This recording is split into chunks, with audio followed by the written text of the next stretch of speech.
Hello and welcome to my channel. Today we're going to be making a 3-course Italian meal, and this will comprise of a caprese salad for the starter. We're going to have a pizza for the main meal, and then for dessert that's going to be a surprise that I'll leave until the end. Now, first things first, for the caprese salad we need to make some mozzarella slices.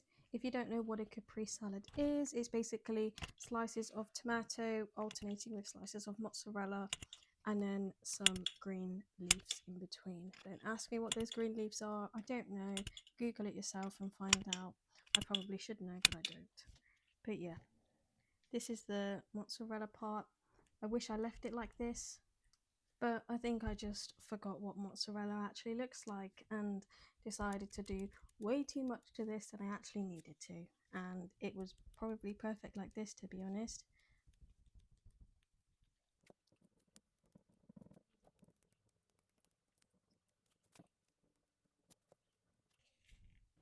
So this is where things went a little bit downhill, and I decided to add some texture to the mozzarella, which basically makes it seem like more of a pulled from a ball of mozzarella type thing, instead of a nicely clean sliced mozzarella that you'd probably get in an Italian restaurant, which was the vibe that I was actually going for.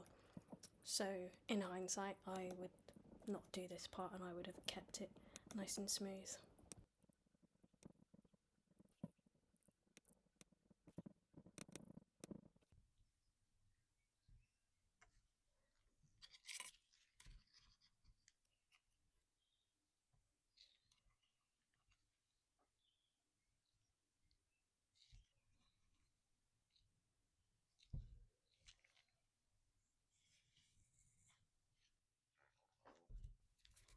So this next part is me making the tomato part of the caprese salad, and first I'm making the innermost part of the tomato.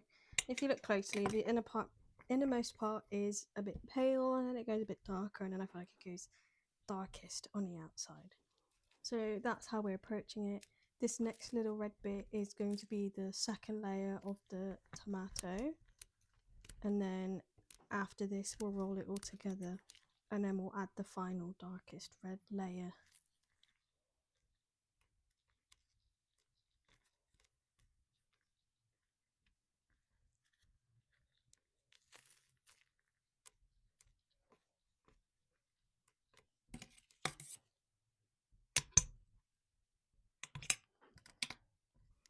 So we cut the ends off just to make sure that we get a nice clean edge, and then when we do slice it, it will come out nice and slick.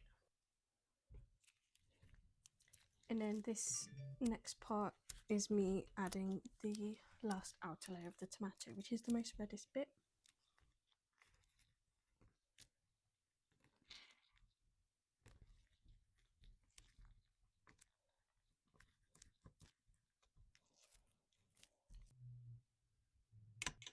And now for the slices of tomato. So I'm going to make equal amounts of these as I did with the mozzarella, so that when we plate it up, it comes out in a nice even pattern. Obviously right now these do not look anything like tomatoes, but you just have to trust the process because they do look somewhat like a tomato in the end. So here we just texturize the tomato to make it look a bit more realistic. That's me adding kind of the core bit, and then trying to integrate the colours a bit more so it doesn't look too much like polymer clay and looks more like real food. And then obviously a tomato wouldn't be a tomato without its tomato juice, so this is me trying to add the kind of seed juice bit into the tomato, but I end up drowning the whole thing in the juice, so I just spread it out a little bit, make it look nice and shiny, which makes it look like a nice fresh tomato. And if I do say so myself, I think that is quite a good tomato. So we'll continue this process on and make several more, and yeah, I'll just let you watch this next bit.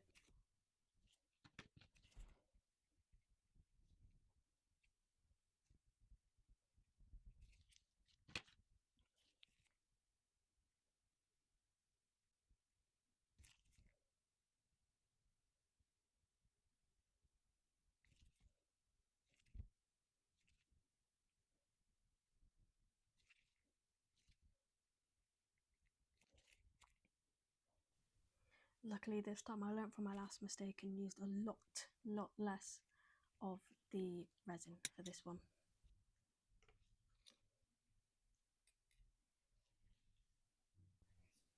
So now all the tomatoes are done, we're just going to get them all out and place them onto the chopping board. We use the UV resin for these to help them get that shiny colour to them, and I just grated some of the yellowy orange coloured one of my chalks into the resin to help give it a bit of an orange tone, which mimics what an actual inside of a tomato looks like. As you can see, some look reasonable, some look quite terrible, but a lot of them will be hidden anyway in the final product when they're laid out on the plate. So now we're making the leaves, which, like I said before, no idea what type of leaf this is. I should know. And looking at it, I probably went for quite a luminous green colour. I think I should have gone for a more natural green colour for these leaves, but we live and we learn.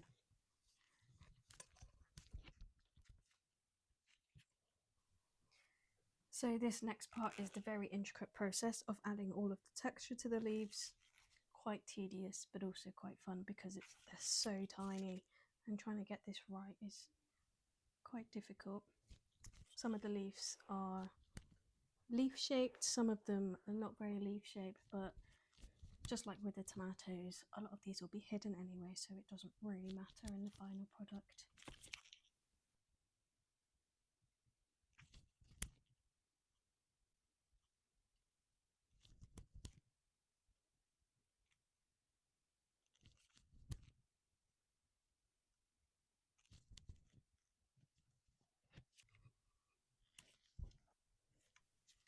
And now again, the totally unnecessary part of me putting it onto a chopping board, just so you can see. Yeah, don't really know why I added that bit in, but there you go. So now, voila, we have the final product almost. We can't forget the balsamic vinegar, which is going to add that nice tang to the salad and give it a bit of flavour, because there's not going to be much flavour with tomatoes and mozzarella. So this is the final piece of the puzzle, really. I'm just trying to drizzle it on, and like with the tomatoes, this is also some UV resin, which I have again grated with a blade some brown chalk into the resin, mixed it up to give it this nice dark rich colour similar to balsamic vinegar, and I'm just trying to drizzle it on top, make it look as natural as possible.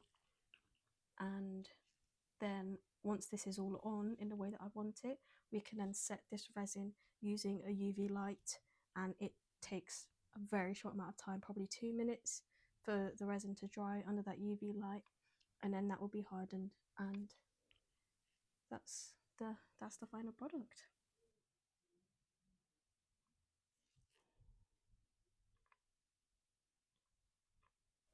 And yes, I definitely need to improve my drizzling skills.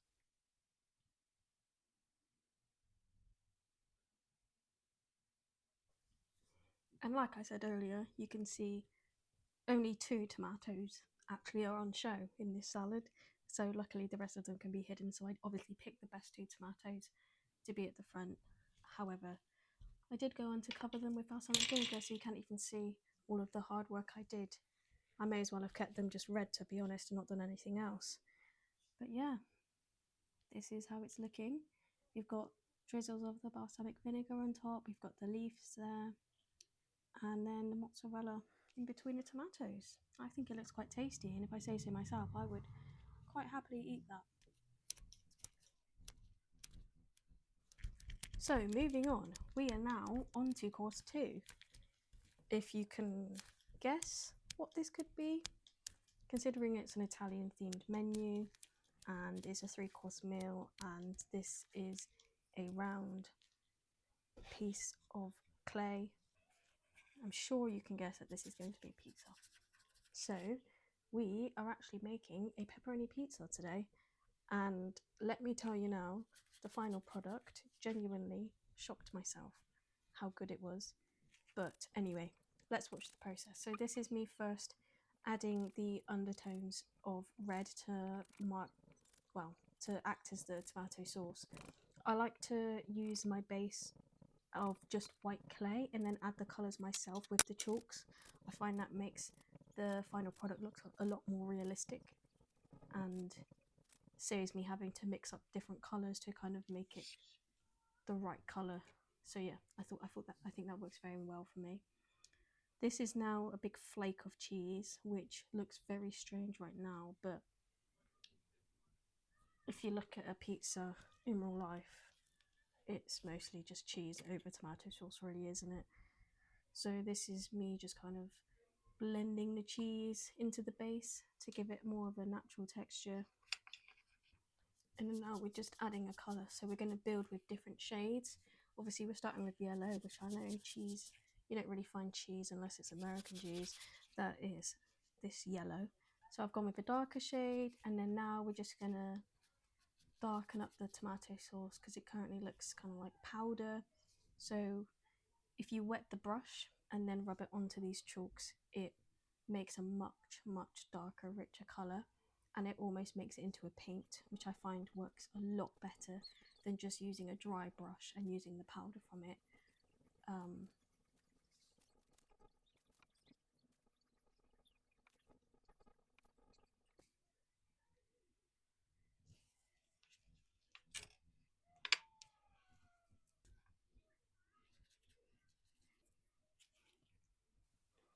So depends how you like your pizza. Personally, I like the cheese to be browned off a bit so that it gives it a bit of crisp. So this is me adding some brown chalk to the cheese to give it that effect that it's been in the oven and it's been under high heat and it's got that nice crispy layer to it.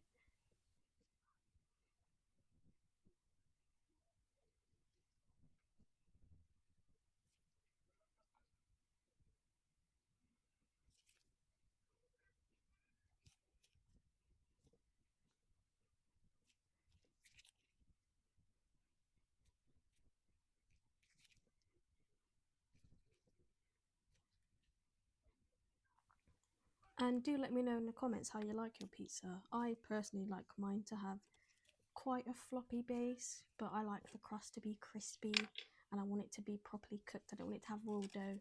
But then you get other people who like to have their pizza really well done and really crispy. If you hold up a slice, it maintains its shape. I like it to have a bit of a flop, but not too floppy, just a slight flop to it so that it's still soft and not too crunchy.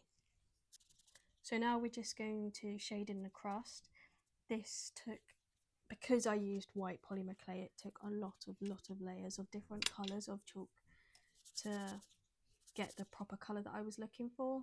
So obviously grey is not an actual colour, but using different colours to build and layer it does eventually give a good final result, as you'll see in the end.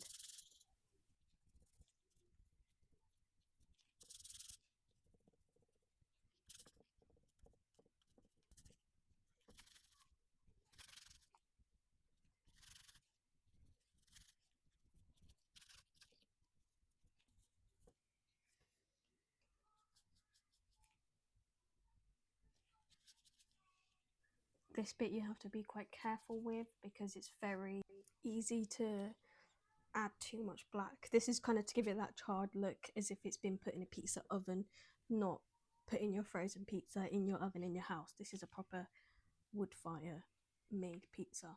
So that's what the black is used for, but you have to use it very carefully, very lightly, otherwise you will end up with a burnt looking pizza. Now this is where we go on to make the pepperoni, which is the star of the pizza. Let me know in the comments actually what your favourite pizza toppings are. I really like pepperoni. I also like pizzas with sausage and ham and stuff, and I must say I am partial to a ham and pineapple pizza, which might cause a bit of a stir, but I personally think pineapple definitely does belong on pizza, and that's how I feel. Yeah.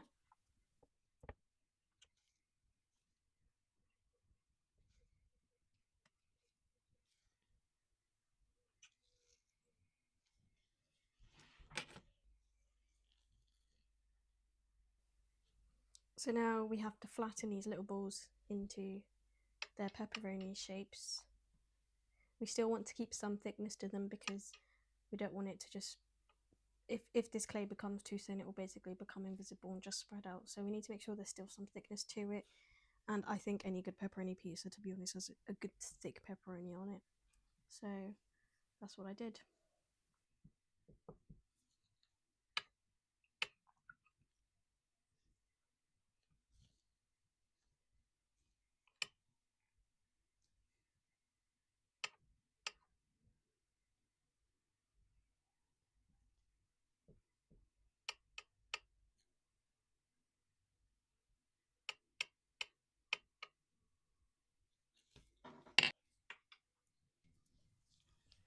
And this currently is pepperoni that has not been in the pizza oven, but now we're adding some brown tones to the edges to make it look like it's got that little bit of crisp from the oven on it, which you actually can't notice in the end, but I thought I'd give it a go anyway. But yeah, this didn't actually make any difference to the final product in the end. You could not see it, but at least it felt like I was doing something to make it better.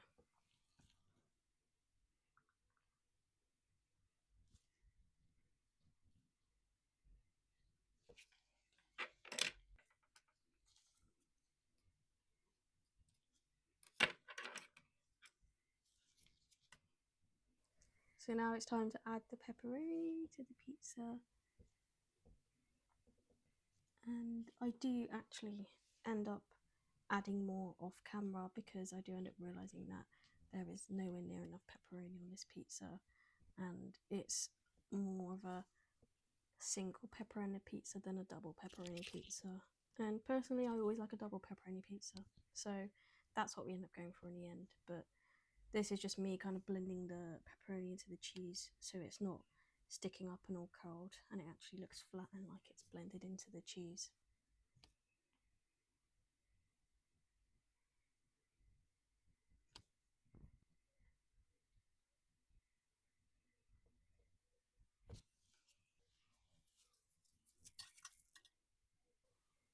And this wouldn't be complete without adding texture to the pepperoni. If you look very closely, they do have some little holes and stuff in them, some little dents in their layers and the top, so that's what I'm trying to go for with this brush, which is actually a straw cleaner brush, but it's worked so well with a lot of different projects I've done with Polymerclay in adding these little hole details and almost like adding pores to the layer of skin. That's what it does, so it works really well for that. And then I'm using the same technique that I used earlier, which is wetting the brush to give more of a paint like feeling to the chalk rather than it being like a dust. And this is again me trying to make the pepperoni look like it's been in the oven, but it barely makes a difference. So yeah, enjoy.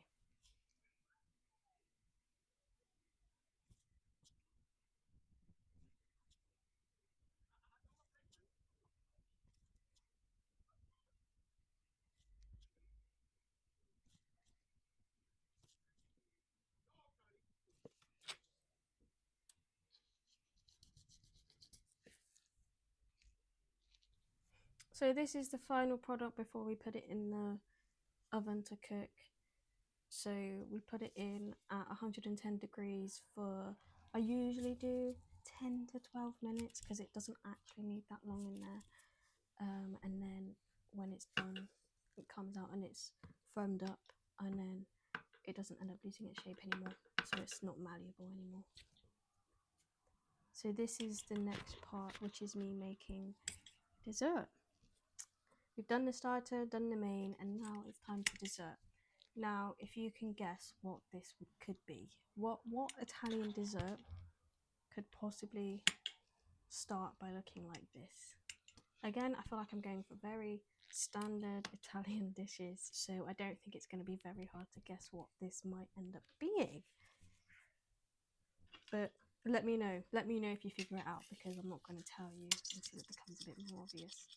So now again, we're using the straw cleaner. This is going to add a lot of texture because this is going to be like a sponge base, which sponge has a lot of holes in it, so I'm just dabbing away with this to try and make it look as realistic as possible with the texture.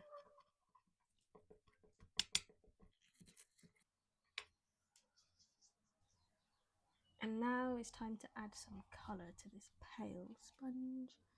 So we're just going in with a bit of brown. We're going very lightly because I don't want this to look like it's burnt sponge or anything. It's just going to be a nice golden brown colour in the end.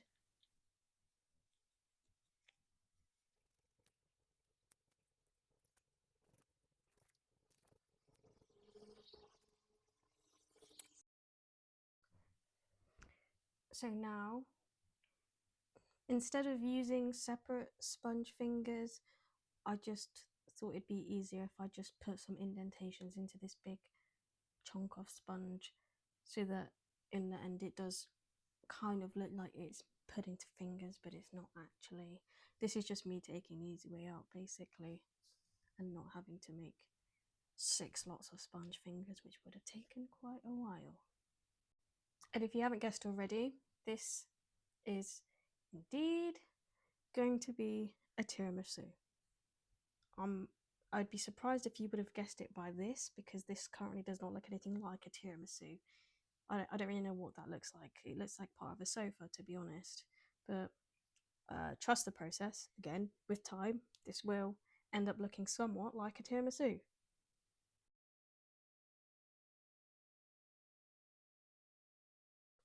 Right, this is the more fun part.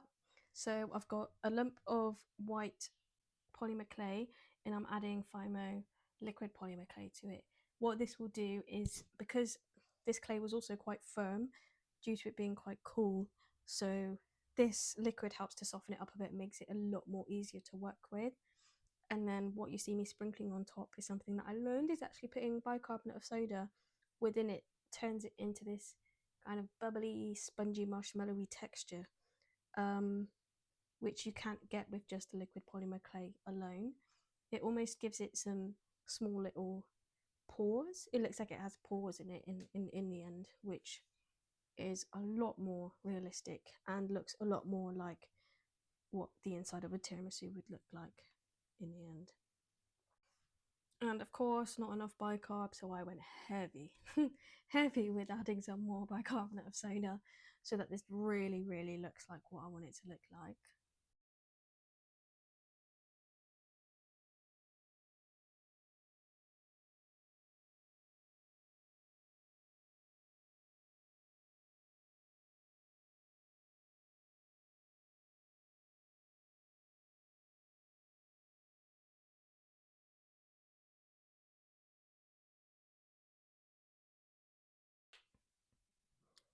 Right, so this, oh, excuse that bit of clay. This next bit is me making the top layer of sponge. So I'm not going to be as lazy with this bit. I am actually going to make it into 3 individual sponge fingers, just so that I don't think it would look realistic if it was another one of what I did on the bottom. So we're going all out here. We're really going all out here, making 3 slices, which is 3 times the work, but it's worth it for the end result.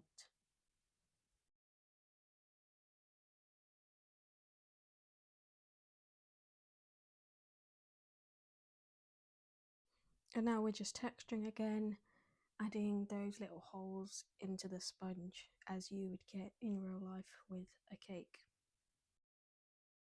And this does actually take a while with this straw cleaner, because the little I don't know what you would call them, the things that are sticking out, but they're quite far apart. So I think I might actually invest in something that has finer bristles. That's it, bristles, finer bristles that are closer together, so that I don't have to go over it so many times, because sometimes it's almost like I'm using one bristle to make all of the dots in one piece of clay, so that can be quite time consuming. Now we're adding some shading onto it, making it a little bit cooked because we don't want to have raw cake.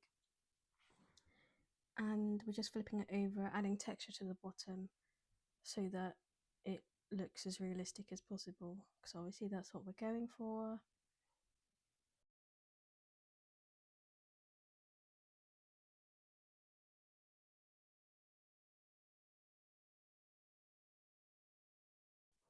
And because we only want a light bit of colour on the sponge, we don't need to use any water in this part. We're just using, admittedly, an eyeshadow brush and some brown chalk pastels to just add a little bit of colour, a little bit of cooking to those sponge fingers. So we've got the base. This base has been cooked now, so it is hardened, so it's not going to change shape anymore, which makes this bit a lot easier. That's been in at 110 degrees for 10 to 12 minutes. I've let it cool so that it doesn't melt this middle layer of cream, because if polymer clay does get hot, it does melt quite quickly and become really, really hard to work with. And I don't think I actually ended up letting this cool enough, because I did still struggle with it sticking to my gloves quite a lot throughout this process.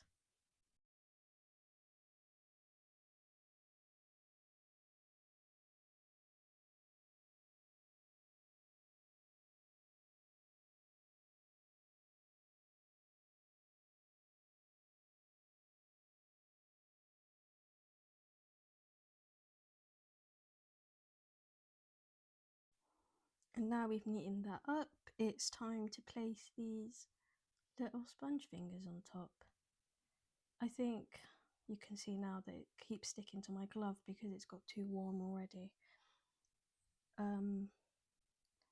Yeah, I think these sponge fingers were a little bit thin in the end. I didn't actually do any measurements, I just eyeballed it, but looking at it now, there is some gaps between them, which is fine, but I ideally would have wanted them to be touching.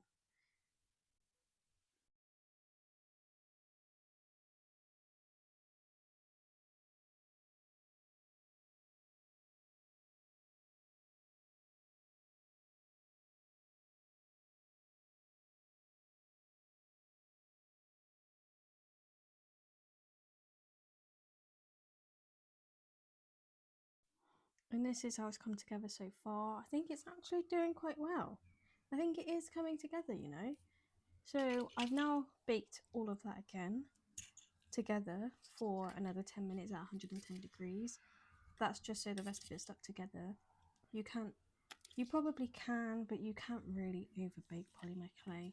Unless you were to put it in at a really high heat, then it would probably just crack and burn. But putting it in a few times in a row is not going to do much harm to it. Just because when working with things that are in layers, you do sometimes have to cook it several times to make sure that you're able to place it together without ruining the other layers. So now we're blobbing on the top layer, which is going to be some nice pointed bits of cream.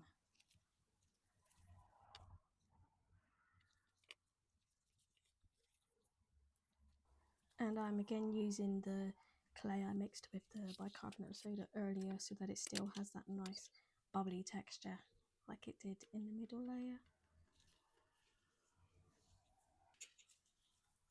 And now we're going to use this tool to even it all out a little bit, neaten it up and make it look like a proper tiramisu.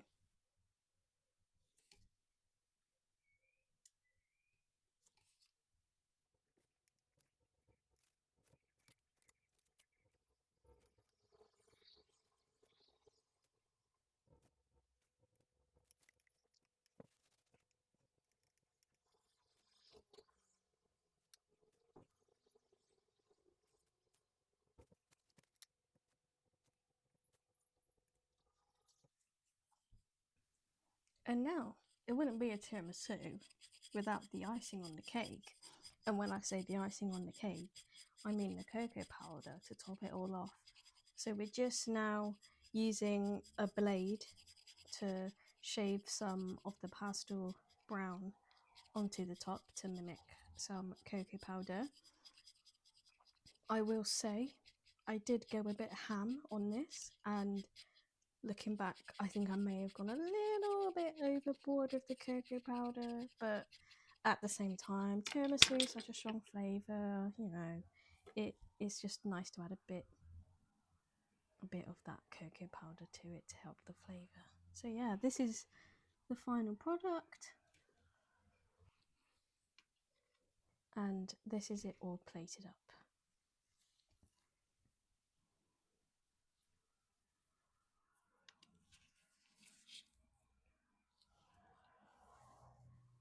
Now that is all 3 courses done and dusted, all of them cooked and all of them finalized. So we're just laying them all out now. We've got the caprese salad, and then we've got the pepperoni pizza, which I did use some varnish on top of the pizza to make it look more realistic, give it that shiny look on the cheese. And then we've got some little knives and forks and cutlery to go along with all of the dishes. And then of course for dessert we've got the tiramisu there as well. I think this actually went quite well.